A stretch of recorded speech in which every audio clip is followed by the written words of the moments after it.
All right. Here's a question that we don't get very often. I've been doing this for 10 years, and I've never seen it phrased specifically in this way. So here it is. This is up Pastor Steve's alley, and they'll be on point for Jason coming down. This is from Nancy. She says, "Greetings. The following message is from my stepdaughter, and I'm at loss trying to give her godly advice about this. I asked her to give me chapter and verse so I could put it in context. But she said it was just the word somebody said to her that they told her to research. I'm curious how alchemy is explained in the Bible. I have read so many things. I just wanted your opinion. Can you help give me give her a godly answer?" Okay, with alchemy, you got to define alchemy. Right. And so when you're talking about alchemy, that's something that has been taking place ever since the time of Aristotle, basically. And it's the idea of being able to transmute elements, and specifically, the goal was to transmute common elements like lead, for example, into gold. And that's what alchemy was always about. When you're talking about standard alchemy. And so the other thing that they wanted to do was get to make an elixir that would give you life, that would cure every disease, basically. And so those are the two things that alchemists were looking for. And there's a couple other things, but that's basically it. And so alchemy, in its kind of standard, down to earth, what these guys were really going after form is like a precursor to chemistry. And so what they were doing is investigating different materials and different types of elements and trying to come up with medicinal cures, and obviously trying to transmute elements. By the way, we can transmute elements. That happens all the time in a nuclear reaction. And so that is possible. Not lead to gold, but you can transmute elements.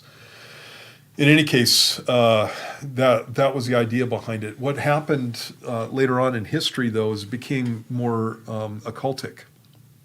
And so when you're, and that's why I'm saying you have to define alchemy. And so when I'm looking at alchemy during the 1400s and the 1500s, you can have some guys who had some weird philosophies and that kind of stuff, but it wasn't necessarily radically demonic. But by the time you get to the 1800s, there was kind of a resurgence in this area, and it became totally occultic. And so what they would do is they would take the writings of some of these alchemists, and they would kind of allegorize the things that they were saying, and spiritualize them, and make it some teaching that got them into the to the deep things of the spirit world and that kind of stuff. And that's where you're getting into the occult. And so if that's what you're talking about, then the Bible's really clear on this. So I'll just give you a couple of passages. This is one in Deuteronomy chapter 18. Excuse me. Chapter 18, verse 9, it says, "When you come into the land which the Lord your God is giving you, you shall not learn to follow the abominations of those nations. There shall not be found among you anyone who makes his son or his daughter pass through the fire," that's offering them up as a burnt offering, "or one who practices witchcraft, or a soothsayer, or one who interprets omens, or a sorcerer, or one who conjures spells, or a medium, or a spiritist, or one who calls up the dead. For all who do these things are an abomination to the Lord, and because of these abominations, the Lord your God drives them out from before you." And so in the case of some of the classic alchemists, you don't necessarily have that applying to them. And it would depend on the guy and what his philosophies were. But you don't have that necessarily applying to them. Like I said, they could be precursors to, just chemists. They're just guys examining the God's creation and trying to come up with stuff. But once you get into the 1800s, yes, it definitely is talking about sorcery, and it's talking about omens and conjuring spells and spiritists and calling up the dead. There's another passage in Isaiah chapter 8 in verse 19 that applies to that same situation.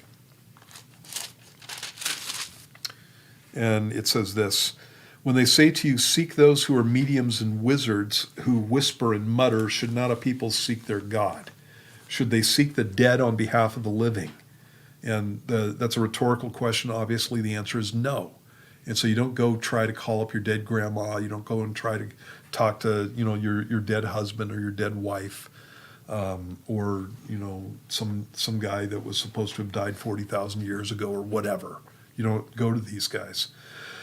Verse 20, it says, to the law and to the testimony, if they do not speak according to this word, it is because there is no light in them. They will pass through it hard-pressed and hungry, and it shall happen when they are hungry that they will be enraged and curse their king and their God and look upward. Then they will look to the earth and see trouble and darkness, gloom of anguish, and they will be driven into darkness.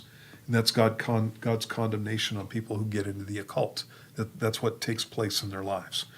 And so late type alchemy, no part with it. Early type alchemy, you're not going to have any part with that either, because obviously you're not going to be able to go through and transmogrify a bunch of stuff. But historically, you can take a look at what these guys did and said, and it can be kind of interesting, kind of weird and stuff, the things that they came up with. But Okay.